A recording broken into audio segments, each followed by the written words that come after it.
In this video, I'm going to show how I made a Moxon Vise for my workshop. First, I'll measure some 2x6 construction grade pine to about 20 inches long and cut it to length on the miter saw, making multiple passes to avoid any binding issues. I'll cut a second piece to the same length, which leaves me with the front and back jaw pieces for the Moxon Vise. Next, I run the boards through the planer to get a smooth, flat surface and bring them all to equal thickness.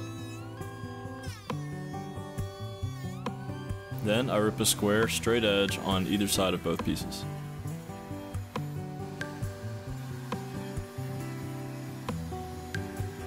Finally, I use my crosscut sled to square off one end of each board and then bring it to the final length. Using a combination square, I make marks where I need to drill out holes for the hardware.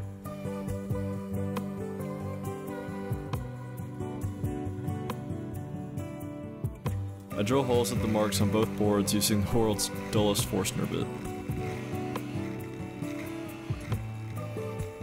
Then on the front jaw, I drill another hole slightly offset. Off camera, I use a chisel to remove the overlap and make an oval shape, which allows the jaw to rack a little bit.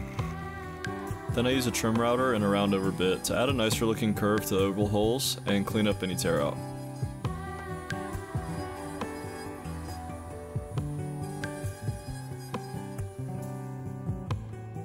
On the back jaw, I just use a pencil to trace out the nut over each hole. I'll make a mortise for the nut to sit in so that it locks in place. I use a very dull bench chisel to mark each line and add relief cuts at each point of the hexagon to hog each edge out individually. Honestly, this kinda took forever, so I'll skip ahead and spare you the agony of watching me struggle with chisel work.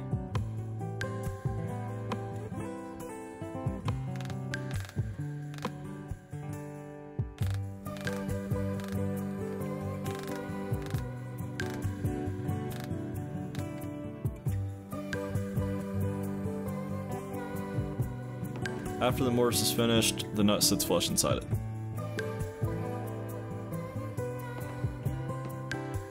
Next, I clamp the back jaw to the workbench and mark where the hardware holes should be. Unlike most Moxon Vises, I'll actually be mounting mine rather than clamping it to the top of the bench. I use a hole saw to drill most of the way through the edge of the workbench, and then I use a chisel to remove the waste inside.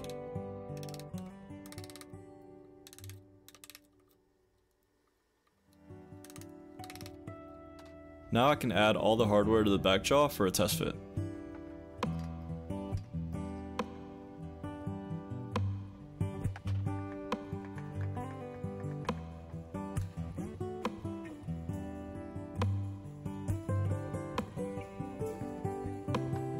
I clamp the back jaw to the workbench again, and this time drive some 2.5-inch construction screws to mount it.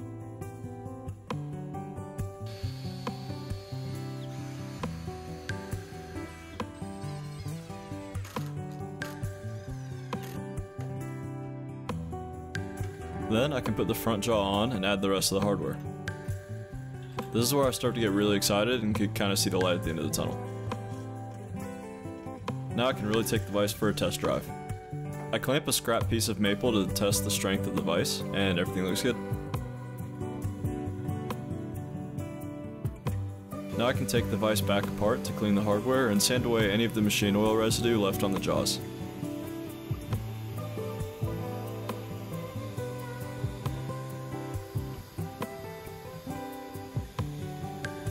Next, I add a large chamfer to the front jaw, which is pretty typical for Moxon Vises.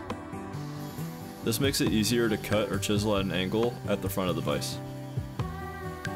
After running the front jaw through the table saw at 45 degrees and knocking down the sharp edges with a sanding sponge, I applied Danish oil, which is a great wipe-on finish that I use all the time for shop projects.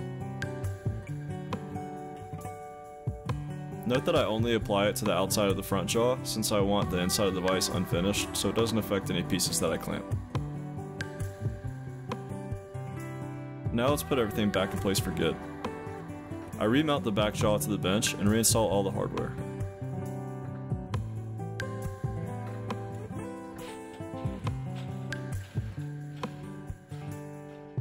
Finally, I do a little bit of card scraping and sanding just for fun. Wait, did I just call sanding fun? But anyways, the vise works exactly as I want it to, so I'd call this project a win.